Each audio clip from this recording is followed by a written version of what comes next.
25 मेला रोहिणी नक्षत्र चालू होतं आणि याचा मुहूर्त साधून कोकणातील मुख्य पीक असलेलं भात याची पेरणी चालू होते. आपण पाहता एक तरुण इथे भात इथे पेरत आहे आणि काय साधारण 21 दिवसानंतर हे भात पीक उगवतं आणि त्याच्यानंतर ती रोपं भात म्हणून लावलं जातं. आपल्याशी बातचीत करण्यासाठी ते शेतकरी आहेत, आपल्या सर्जा राजाबरोबर आपले त्याची बातचीत करणार आहोत. पण दादा काय सांगाल, भात पीक आज तुम्ही पेरणी करताय, गेल्या वर्षी भात पीक कसं होतं आणि आता काय तुमची अपेक्षा आहे?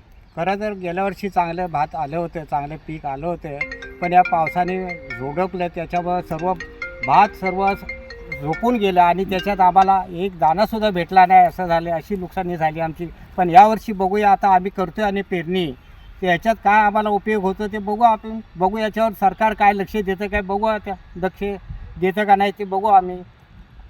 आणि जो आम्ही प्रयत्न केला होता गेल्या वर्षीचं नुकसान पाहायचं, त्याचा काय आम्हाला मोबदला काय भेटलाच नाही, अजूनपर्यंत मोबदला भेटलाच नाही. आपण पाहिलं शेतकऱ्यांचं असं म्हणणं आहे की गेल्या वर्षी आमची जी नुकसान झालेली होती भात शेतीची, त्याचा आम्ही सरकारदरबार मागणी केली होती, म्हणजे आजपर्यंत जो वर्ष झालं मात्र त्याची काही नुकसान भरपाई मिळाले नाही. यंदा तरी आम्हाला भात पीक चांगले मिळेल का, अशी अपेक्षा इथला शेतकरी राजा बळीराजा व्यक्त करतोय. कॅमेरामॅन प्रफुल्लसह मी राजेश जाधव, न्यूज 18 मराठी, चिपळूण, रत्नागिरी.